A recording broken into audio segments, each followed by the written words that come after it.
సున్నితమైన విషయాలలో ఎదుటివాడితో మనం చాలా జాగ్రత్తగా వ్యవహరించాలి. మన యొక్క మాటలు సమాధానం కూడా చాలా జాగ్రత్తగా వస్తే అది మనకు సేఫ్ అవుతుంది, ఒక విధంగా ప్లస్ అవుతుంది అని చెప్పడానికి ఈ మోటివేషనల్ స్టోరీతో మీ ముందుకు వచ్చాను. ఇలాంటి మరిన్ని అప్డేట్స్ కోసం డిపి స్టోరీ టైం ఛానల్ అయితే ప్రతి ఒక్కరు సబ్స్క్రైబ్ చేసుకుని ఆదరించండి. ఒక రాజు యుద్ధంలో ఒక కన్ను ఒక కాలు పోగొట్టుకుంటాడు. తను చాలా బాధపడుతూ ఉంటాడు. కానీ తనని మళ్ళీ తన కాళ్ళు కన్ను ఉన్నట్టు ఊహించుకోవాలని చెప్పేసి అక్కడ రాజ్యంలో ఉన్న చిత్రకారులందరినీ కూడా రప్పిస్తాడు. నన్ను ఉన్నది ఉన్నట్టుగా ఒక బొమ్మను గీయండి అని చెప్పి అతను అందరికీ ఆర్డర్ వేస్తాడు.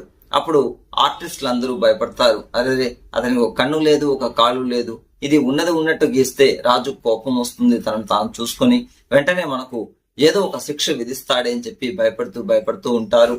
ఎవరు నా బొమ్మ గీస్తారో వారికి నేను 1,00,000 వరహాలు ఇస్తానని చెప్పి కూడా మళ్ళీ అనౌన్స్ చేస్తాడు.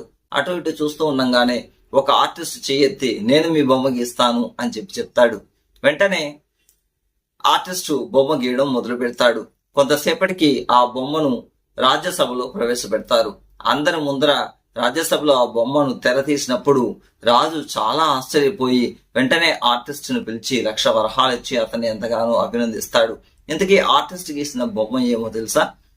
తనకి ఒక కన్ను ఒక కాలు లేదు అన్న ఆ లోపాన్ని తెలియజేయకుండా ఆ రాజు యుద్ధంలో బాణాన్ని ప్రయోగిస్తున్నట్లుగా చేతిలో విల్లును పెట్టుకున్నట్టుగా వేస్తాడు. అంటే బాణం ఎప్పుడైతే తను ఎక్కువ పెడతాడో అప్పుడు ఖచ్చితంగా ఒక కన్ను మూసుకోవాల్సి వస్తుంది.